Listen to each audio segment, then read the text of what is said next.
In their November 29th blog post entitled The State of Destiny 2, Luke Smith and Chris Barrett stated that, and I quote, "Going forward, Destiny 2's post-launch game systems, features, and updates are being designed specifically to focus on and support players who want Destiny to be their hobby." This struck a chord for me because it's exactly how I viewed Destiny 1. I began playing with the Taken King and loved what I was seeing and experiencing. After a few months of solo play and watching YouTube videos in order to learn, I realized that there was an incredible depth to the game, and that if I wanted to be good at it, to get everything out of it, I had better learn what everything means. From the meaning of subclass trees and which builds mattered for what activities, to which weapons perks mattered, to what rewards came from which strikes, to what elements I needed to farm and why. All of these things and more were very important to getting everything out of the experience. Just like anything else in life, particularly with hobbies, you get out of it what you put in. So as a solo player, it took many more months to really start achieving things and getting my characters on their way to max light. But that's okay. For me, it was precisely this depth and all of that required knowledge that transformed Destiny from just a game into my hobby and passion. This is what made Destiny worth investing my time and money in, and why it became my preferred method of escape from the work week. I mean, why read a good science fiction book when you could actually, and I'm doing this in air quotes, live within one, right? Then came Destiny 2.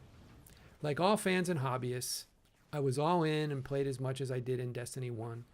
Only this time I knew what I was doing, right? I joined a clan so I could more easily do nightfalls and gain access to raids. But most importantly, I would embrace the complexity early on so I could gain experience much more quickly. And I did.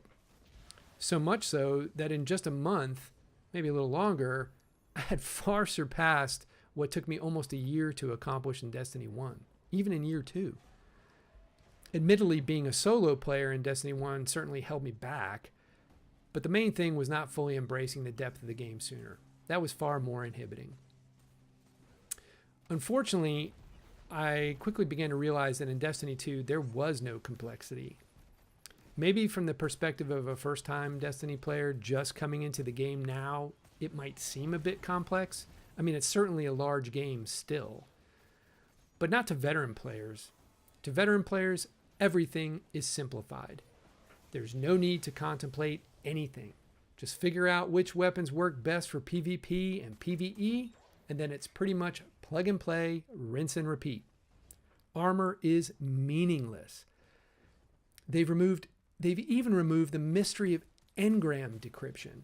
There's no longer a need to mount up your highest light level stuff, as you already know the level the engram will decrypt at. There's just nothing to this game anymore. As an indicator of this, consider the YouTubers. And I don't really count myself in their category. I'm talking about the big guys. Datto and SkillUp, Cami Cakes, all those guys. They helped us get through the complexity of Destiny 1, and in the process, created a cottage industry, and frankly, gave Bungie a lot of free advertising. Now they're at a loss to figure out what content matters, if any. Many have moved on. I mean, I look at True Vanguard, he spends more time in Fortnite than he does in his namesake's video game. Yet, with all of that, as dissatisfied as I am, I continue to play. And I've had to reflect on this quite a bit. What I've come to realize is that what was once my hobby is now merely my habit. It's something that I do after work for a few hours and for a few hours on the weekends. But the passion has faded. I hardly care about the story anymore. I don't bother reading Grimoire. And oh, by the way, that Curse of Osiris comic, that thing was sophomoric at best. And I'm pretty sure it sort of contradicts some of the more long-held beliefs about characters in the story. But I digress. Basically, I just go through the motions. Now, to be fully honest, this isn't to say that I don't have fun. I do. Most of that comes with playing with clanmates or the occasional inspired Crucible play. Most of the time, I'm kind of a potato in there, so when I do well, it's fun. But gone is the wonder of D1 and the thought that I might buy another expansion.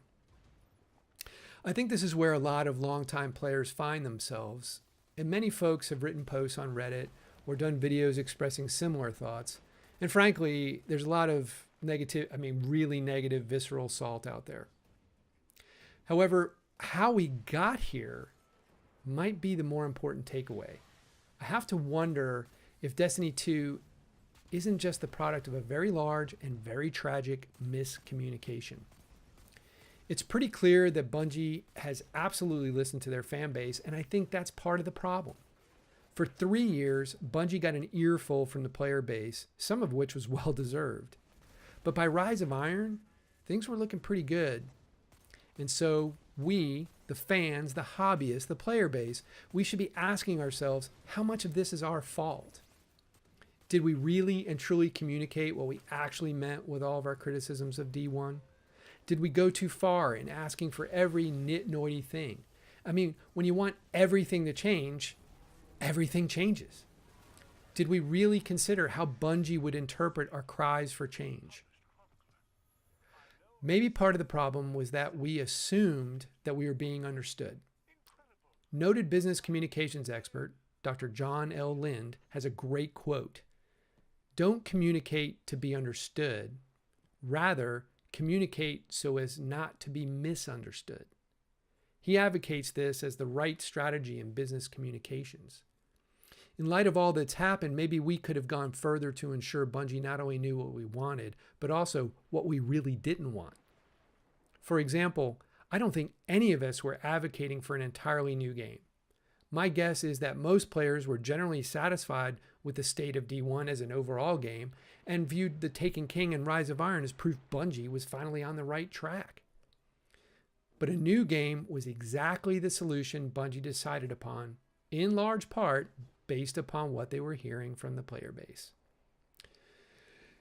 Yet, all that the fans really wanted was just more D1. More fresh content on existing worlds, expansions that didn't leave the rest of the game behind, a little better balance and a ranking system in the Crucible, and some way for solo players to access raids.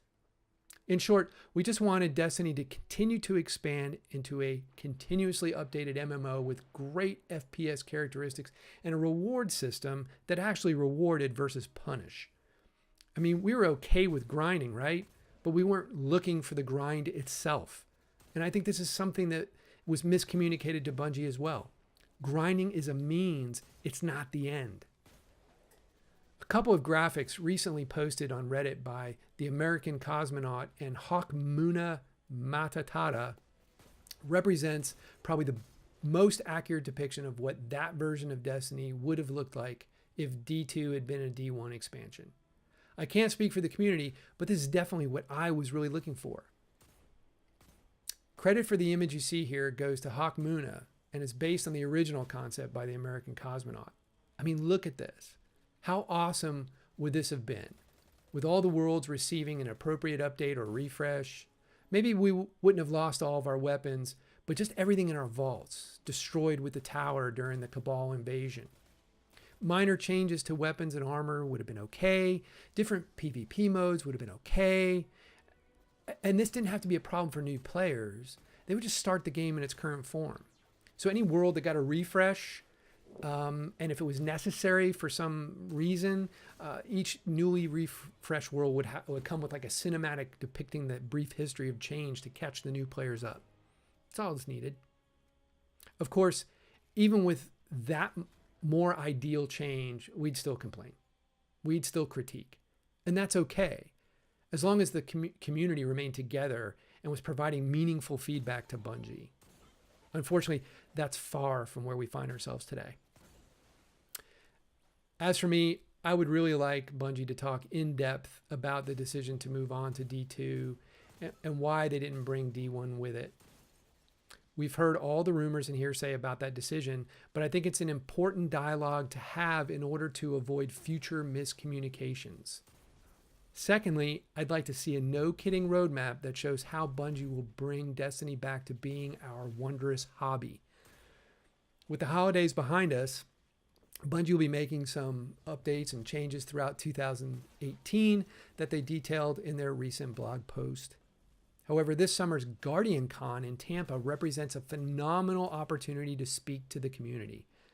Assuming the guys running Guardian Con would be up for this, that event represents an ideal forum and opportunity for Bungie to conduct focus groups, surveys of the player base, and give a couple of moderated question and answer sessions on major topics of concern. I don't know if there's any legal considerations given that this is a charitable event, but I think something like that's worth exploring. I mean, it's a whole bunch, a couple of thousand Destiny players all in one spot. Why would you not want to talk to them? Okay, so in closing, I would just like to say that I know Bungie is a business and has to make decisions in a pragmatic manner. I get that. Furthermore, as a consumer, I can choose to do other things. I can have other hobbies. I can play other games. I can do other things. However, taken together in symbiosis, Bungie and the player base had a really good thing going with Destiny 1. It worked for a lot of us. And it's my sincere hope that Bungie can pull it all together and bring back our hobby. Thanks, and Happy New Year.